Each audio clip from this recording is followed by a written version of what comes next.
rolling. What up, good people? This is my DM's podcast. The prodigal son is back. Yes, sir. 80 the Maverick, of course, the landlord of Bramptonton. You know what it is.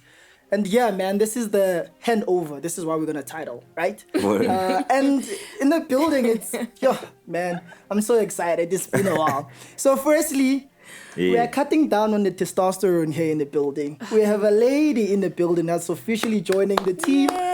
Let's give her a round of applause. We got Shay. How you doing, Shay? What's up, everybody? I'm Shaz Wamashimshwamu Chantel Kalenda Ngwana wa Muvenda Mutife Zindiri Awe.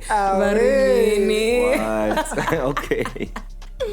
Yeah, man. That's dope. Welcome to the team. Thank you. So, quick update, because we haven't shot in a while. So basically, the guest interviews and whatnot, she'll be handling that along with Tista as well. And your boy, the prodigal son, is basically working more on the operational side of things. I'm gonna help with the production and whatnot, so you will see less of me and more of her pretty face. So I'm sure you're happy.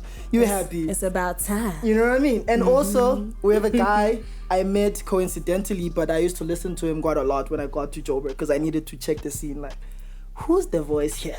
You know? Who's saying the thing that I should be saying? Who has my job? But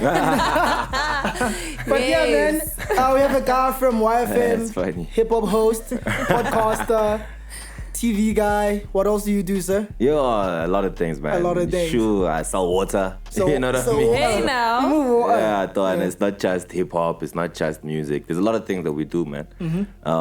Big shout out. Thank you. I'm honored to be here, Doug. No, that's appreciate great, the call. Shout out. My DMs podcast. Yes, sir. Why my DMs? Like, why my DMs? Hey, the director should tell you that. Why my DMs, Shanta? You know what? I think it's my DMs because that's the most intimate space. That's where you'll get the truth. That's where you'll get the original, the truth of a person. Do you understand? You're not going to get them in the comments. Imagine if we were called my comments. You see, that's why she's here. Who replies to comments? You pulled that one back. Nobody replies to comments. We reply to DMs. Came back nicely. Nah, shout out, man. Shout out. So without further ado, before we get into that stuff, we need to pay our bills. Word. The radio way. So, welcome to my DM's podcast. Like I said, if you are interested in using the space, please reach out on this WhatsApp number. It's 082 936 6317. And also, if you can use the email, it's at info@blueprintstudiosa.com, and Dero will definitely put up the tags there. And also, if you want to check the website, it's blueprintstudiosa.com. So podcasters and musical artists, come through and start off your career at Blueprint Studios. We got you covered, my boy. But yeah, let's get into it. I'm super excited. A lot's been happening. But the way I want us to start, guys, is pretty simple. The BET South African version Cypher Awards. The Cypher Awards or the Cypher? The Cypher, basically. The international BET, we saw the Cyphers. We had the UK guys, we had the African guys. Well, we also African, but we had the North African guys doing the own shebang there. We had the UK guys, Abu Gates. We also had our own stuff here. And we, obviously, local. So we're going to talk about the local ones. What do you think? Did you guys watch that? I did. There were two sets, right? Yeah. There was the OGs, I think. Yeah. And then there was the one with the sort of, you can call them newcomers, up and comings. Yeah. I have a lot of problems with the BET Cypher, dog, for me. I'm sorry. That's where we're starting, yeah.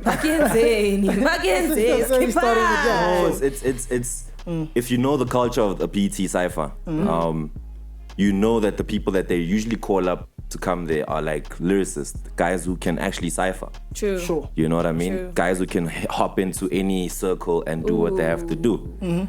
So manje, even just from the beats, from the production side of things, like the beats that they used to use back in the day was Primo's beats were being used, Premier, there was all the beats that was the same beat for wherever you come from, if you're from New York or wherever, Atlanta, the same beat for everybody. Now it's like these beats that they're producing, I don't even know if the homies are rapping on those beats when they're doing it live. I'm sorry. It sounds like they're putting them in post edit. Are you serious? It sounds like that's what it sounds like. Like none of these niggas are on beat though for me, right? They're too on beat. They're not on beat. That's the problem. Like it sounds off for me. Off. So that's the one issue I have, is that the ciphers are no longer what we know the ciphers to be. Yeah, I'm sorry. I feel like now it's more about the commercial space. Like you put in the hottest niggas, that are making some moves and you put them in a cypher, whether they can rap or not, doesn't really matter. And I feel like there's actually a difference. Hey, there are guys that I feel in the industry are actual music makers who make hits that have good bars that rhyme, etc., etc. Then you have storytellers. You understand? Someone who can storytell on a beat, but then you get the other artists that can storytell but have to write it down before. It doesn't come straight off the head. So I feel like maybe in these kind of environments, we're booking the people who have got numbers and not the people who can tell the story, because the people who can tell the stories right now are also quite, we don't know where to find them. Yeah, true. You understand? I mean, and one thing that I notice is like they'll put on the guy who has the hottest song. You see, you know, and then then the song is hot, but you are not. We don't know. You might be hot. But you know what I mean? It's but hot was not on beat. You see now. Yeah, that's the thing. I think there's the editing lack of, for me is like weird. I think for me it's a problem with whoever's putting that together, because quality control first before we put out, because it's very embarrassing, because we are a little bit, dog. because there's our kids, those guys are crazy from the stage design. Everything looks black. It looks good. Guys are dressed up in all black. It's a cypher. Niggas are chowing each other. They're not this thing here. You are busy doing ad-libs while I rap. I'm sure guys watched the Lil Yachty and the 21 Savage thingy back in the day. They thought that was cool. No. When we're going to a cypher, I'm trying to chow the guy before me and after me. Yeah, dog. I remember. This is basically sports. I remember the one. Sport. You know what I mean? So sport, dog. I remember the one they did with Reese and Shane and Nasty. Oof. And then when Reese came Iconic. on, he's like, everybody's dope until I rap after. Like, That's the like I didn't even have to say anything about. I didn't say your name, nothing. But that's like, true. already I've Reese set the gets it. standard. You know what I'm saying? So I just feel like, yeah, man. I don't know if they had the right personnel for those ciphers. For me, I enjoyed Muggs because Muggs is like my favorite rapper of all time. Makubane, yeah. So I thought it was nice, but everyone else was like lukewarm I like don't remember them. The OGs, I think the only thing that chowed them was the beat selection. Otherwise, if that beat they was rapped tough. on, that beat was tough. Heavy 808s and the new song, it's like you can't put Black Layers in that. You are setting him up. He was nice. It's just that it's like the beat doesn't work for what he was saying. Cool Cat, same vibe. Like he was nice with it, but the beat wasn't working. Phantom Steez was shaking there. Shout out to the boy. He's a friend of the pod. But shout out to Phantom. Yeah, it was a lot of pressure. No, but for him, Chantal, to be in that cypher already, like, do you see who we're talking about? Those are niggas. When I say the personnel, you see the guys with Black Layers, Mugs, Reason. Those are people you put in a cypher. You know, Phantom makes like nice music for us to party to. You know what I'm saying? So for him to even make that list. Shout out to him, because those are real rappers. It's the other one that I didn't really enjoy. Like, shout out to Saucy and everybody else that was on that Latinova, you know. Like, Saucy chowed them. You think so? Yeah, Saucy chowed them. The other guys were just like I'm saying, just playing. About Latinova. Who else was on Loli that? Native was trash. Loli, I like Loli. I like Loli. Nah. You need to go watch these guys, dog, and then you'll tell us. Now, you know what? I'm still gonna stick by my understanding of saying that, you know what? There are rappers out there, and then there are cypher rappers out there. You cannot put these two together because it's not the same craft. You understand? It's like a long distance runner and a sprinter. It's running, but it's not running I together. feel you. I get you. You That's get a good me? analogy, yeah. So I prefer having these ciphers without even one person that is supposedly or has numbers and is famous. Just I put want the to hottest see niggas on. Mutu wako Strateng wako Alexandra Atamoa Betaka Ba. Yeah. Yo, did you see the one on Instagram, Adonis? I don't know if you know Adonis. Adonis is like one of the top class rappers from. No, I have no idea. You know, Adonis was in the crew, yabo. Who's that nigga? He was actually on stage with a broken leg at Back to the City. I forgot. Emphatic Tabs. Yeah. He's part of that crew. The hot ones, yeah. You see, if you put those niggas on a cypher, You see. it's just that now they're hobos and they ain't doing shit really. You see. But there are people. those are the niggas you put into that cypher. Yeah, we still have new kids. There's Touch, there's Ginger, there's... Touch would have been nice in the cypher. You know, Tyson, I don't know what is... Tyson can rap, but I don't know what he was doing there. Tyson. So it's like, Tyson needs to time himself very well in terms of like certain situations. So Tyson, you see when you're in a sermon and the preacher is going high, but we are still not there. It's just like he's preaching, he's sweating, and his voice is here, but we are not taking it spiritually. So I think the same thing happened with Tyson. You're saying he flies over niggas' He flies, heads? yeah. No, not flying over in terms of bars being intricate. Yeah. No. I'm just saying his voice and inflections, he's using that before he catches us. So it's like can you start off a verse like where you rap? It's like, and then you take us there. I Like, feel you. I take us hear there. you cry with You know what I mean? Tyson. But he's a dope rapper. He's a dope rapper. My favorite. So let me ask something. All these recreational platforms that are put forward for hip hop heads to bring forth their talent, yeah? What is the intention of the organizers of these things? You know, is it to showcase, I mean, obviously when people create these events, they bring famous people obviously for numbers and for popularity's sake and etc. There's a whole marketing strategy behind it.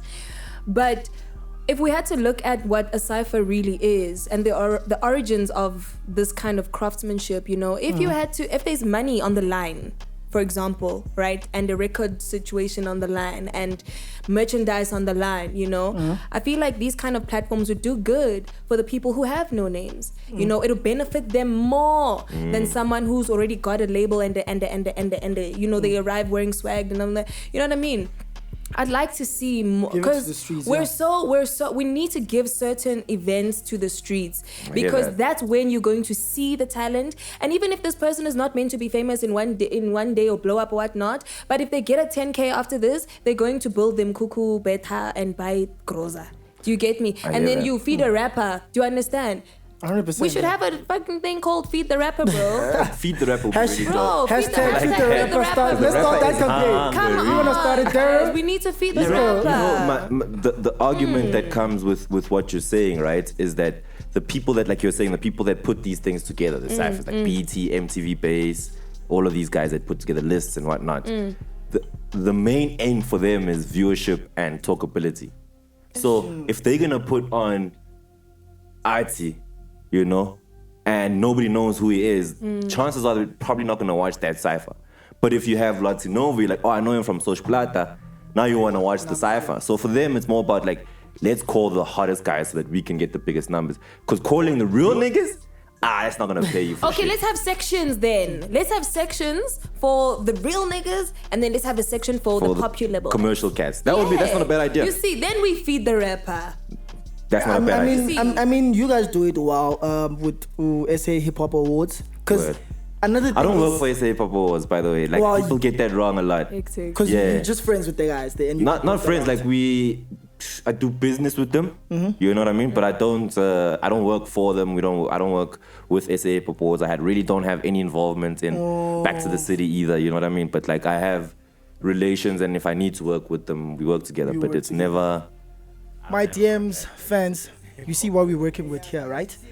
Dope quality, dope cameras and everything. For you to actually get all this stuff, go to MYDM Studios. So basically they offer lapel mics, they offer lights, they offer cameras, everything quality. So if you want to start your own pod, you want to shoot visuals for your whatever situation that you do, if you're an artist or whatnot, it's easy. Go to MYDM Studios. And also, if you want to podcast just like us at MyDMs, we're at Blueprint Studios SA. And all the details, we're actually going to drop them here. So if you do want to hire out some stuff or buy some stuff, check on the link. I don't have a contract at SA Hip Hop Awards. Okay, yeah, guys, you see when you don't get nominated or win, they don't play me, my nigga. Sheesh. Hey, man, don't play me. In the DMs. In the DMs. Word. So to sort of wrap it up, basically, I wanted to speak about what Shay was saying, right? So basically, I think the South African Hip Hop Awards does this very well because it's our platform. So they have stage for the main guys. I think for us, it's a thing of like, we need to take the greatest exports of the famous guys and then we send them there. Because obviously, if a guy like who's unknown in the hood comes through BET, whether he's dope or not, he's sort of skipping steps where Abo Sosi and the Lotinova Pounds and whatnot, they've been putting in work. So I think that's the thing. If we had our own version of African BET Awards and then the main stage, I think then that could be sorted where it's like, okay, the main guys will be on stage and do the performances, and then the lyricist will chow niggas there by the cyphers. I think they do it well, you're right. Because even at the awards, I don't know if you guys have been to any of the award ceremonies or you've watched it on TV. There are ciphers. We didn't get the thing last year, so that's why I was trying to ask you that. Yeah. But yeah, cool. What is it? You're still mad. So they, on last year's cypher, not BET, SA Hip Hop Awards cypher, because they have their ciphers. They'll maybe have like a Motswako cypher, Pitori cypher, or whatever, like have 5 people from whatever different areas. So they had Bulwatinova in them last year already, before Social Plata. You know what I'm saying? So it's a platform that they use very well. They put people that we don't know in their ciphers. You know what I mean? Not that it's interesting or we care. We only care now because Lotus Nova is blowing up. We're like, oh yeah, Ganja, we saw him on that cipher. But before, you wouldn't have known him. And that's what they do. They put on people that you don't know, which is really dope. I hope BET could like figure it out. But it's all about the money, dog. It's about the coins, man, the Benjamins. But speaking of that, I want us to, because the first time we met, which was, the last time because we was been speaking on the phone. Word. So came to my building, had a friend there. I'm like, oh, OG's here. Yeah. And obviously it was a Friday. I'm having my beers. You also have your own beers. It was a good time. It's like, okay, let's chop. What's going on? What's with the culture? And I think one thing, what is our common ground, because we come from a radio background, and it's a thing that we always enlist and trying to push to the artists. They look at radio and online as separate. So a guy thinks radio is his art because he's not doing the correct things to get on radio. So he's like, yo, fuck TV and fuck radio. These guys are not doing it for the kids. It's like, my boy, did you take time to reach out to OG Samke? Do you even listen to the shows that we do and the music that we playing as well? Because you can't just like say stuff. And also, niggas need to realize, Casper is a big artist, but he still sends us stuff when he drops. Facts. So you can't Hard be facts. too good for that. Even A-Reese, he had a platform where he was signed by a major, and then obviously people still send stuff. Do you get what I'm saying? He's lucky enough to have people. He's resourced. Well, now you think you're just coming there in your SoundCloud and whatnot, and you're just gonna run through the industry. I think that we need to sort of like demystify that and work around that. What do you think about that? Look, for me, radio, dog, it's as much as people say whatever they have to say about it, it's just a platform and an art form that will never die. Regardless of whether people are listening or not, it will always be there. You know what I'm saying? Someone will always be listening to the radio. So for me, when I see artists not wanting to submit their music to the radio, I sort of feel sorry for them. You know what I mean? Because it's not about me having the hottest song, your song, Chantal, that I'm going to be playing. It's more about, this is helping you. Any sort of exposure is good exposure. It's good exposure. You know what I mean? Like it doesn't need to be online. It doesn't need to, like, whether you're online, but you must be on the radio as well. You must be on the TV. That's where it matters the most. We're in a country where online isn't even that big yet. There's the majority of the people are still listening to the radio. You know what I mean? We have your stuff. It doesn't have to play on YFM or VOW or Metro. It can play on Ukhozi, which has 7 million listeners. Standard. You know what I mean? Like those are ears that you need. Those are people that are gonna buy a ticket to your show. True. That's true. So if you're not looking at plugging your stuff into that space, then for me it's a hard day for you, dog. Like I've stopped trying to convince artists that the radio is the way to go. Because if you don't want to use the radio, then that's on you. But you should know the benefits of using radio, TV, music videos. Your job as an artist. You're supposed to. That's what you do. It's the admin of becoming successful. There is no you cannot sit at home with baskets that you've made and then say, I'm gonna sell them on my stoop. You need to go to a mall. You need to go to a festival. You need to go to these things where people are selling other baskets so that you can see the competition of your basket. Do you I like how she uses analogies. It makes sense. It makes a lot of sense. Simple, dog. Like, submit your music everywhere, dog. Send it out, put it on SoundCloud, put it on DSPs, put it on radio, make sure it's on TV. Like, everything matters. It doesn't. Don't be that guy. Fuck VOW, and then they don't play my shit on their hip hop show, so I'm not fucking with them. It's like, okay, that's fine. True. That's a loss to you, because also if your shit is registered, you're getting paid every time we play your shit. Spotify doesn't even come close to how much radio pays per spin. Facts. Hard facts. Like you can literally get like $500,000 from just one spin. But man. Check this out, man. Not to pocket watch, but DJ Cleo, I think in 2021, 22, he hadn't dropped any music. But his summer's check was apparently about $400K. Good. For music that old shit that's been playing on stations, on TV. Yeah, because it popped. For popped. You haven't dropped shit the whole year. That's a lot of money. Come on, dog. Register your music. Register your music. And submit it to radio, dog. Give it to us. Send it to us, dog. That's true. I think we're open to playing people's stuff. True. I'm very open to it. I'm open you know, too, man. I think especially also for my own show, Mamko Jozi, you know, I usually enjoy playing the artist that I'm talking about's music in the background, because if people don't know about you and they don't know about the song that I am promoting for you, you know, I rather play it in the background and speak to it, you understand? So while I'm speaking, there'll be a point where I'll stop and then you'll hear the song and you'll jam to it. And eventually, once I put the link inside the description, you're sorted, you understand? And a lot of artists lately, I feel like it's not a lazy thing, but you don't look crazy for posting your stuff all over the place. You don't look crazy for marketing yourself like mad, buying a t-shirt, giving it out for free. You don't look crazy for buying stickers and posting them all around Braamfontein. Artists, you have to do those things. That's the only way we're going to know you. Because if you're going to sit on your stoop with your basket, no one is going to fill it up. It's not going to work, man. You know what I mean? It doesn't work. And it's the bougie ones, ne? Because they're on a stoop, a bougie, very bougie stoop. They find it comfortable. It's a very bougie run stoop. an independent career. Word. Yeah. That's where we are. So speaking of that, I want to segue into this, right? I'm seeing, because I was home 2 months back, right? So obviously I've been in Joburg for the longest. I haven't stayed at home for more than 2 months until this year. Maybe since the last time was like 2018. So musically, I'm influenced by what's going on here, right? And before I got here, I was very wary that some of the guys that are popping here, their music doesn't permeate to the Eastern Cape or the other parts, and you know what I mean? And they might be big here, guys getting booked at Zanzu, Sumo, he's at YFM, but like no one knows him back home. So I want us to sort of like unpack or look at this situation where these guys are making rounds here, but like niggas don't go national anymore. Word. What do you think, Chantal, about that, Doug? You know what? I think that, okay, let's say one day I'm a rapper. Ne? I'm blowing up in Johannesburg, but I'm from Limpopo, right? The money that I make in Jozi, go 1 gig or whatnot, or with my friends or with my team, somehow there is a team that I know, Motlokanyo, Slapster does that, the Climb Up does that. Specifically, there's a team called the Climb Up. They do that.